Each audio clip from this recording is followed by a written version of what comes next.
Mirková a Natálka Holová. Poďte sem ešte. Ja vám, Mirko, hráš 3,5 roka, poviem to na rovinu, že keď budeš hrať 10, tak strčíš všetkých do kapse, hej? Ale pozor, umíš to aj rýchlo, ale poviem ti jednu vec.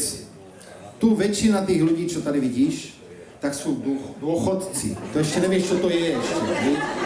A oni majú problém vystúpiť ze silnice na chodník. Ten obrubník oni majú problém, oni majú už špatný dech.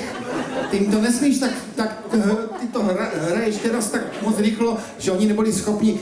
Oni keď ty si zaspíval, oni keď začali spievať prvé slovo, tak ty už si bol na konci sloky. Hej, na budúce to trošičku zvolní, pretože to sú dôchodci, oni potrebujú trošičku menší rytmus, hej? Čo? Ja nehovorím, že hral zle, ja som ho byto, ale doma si to hraj treba kvapík, hej, ale tu musíš trošičku, nie? Ja som samozrejme zradoval. Mirko, na budúce, ja počítam s tým, že tady zo Sobotišťa ten autobus bude.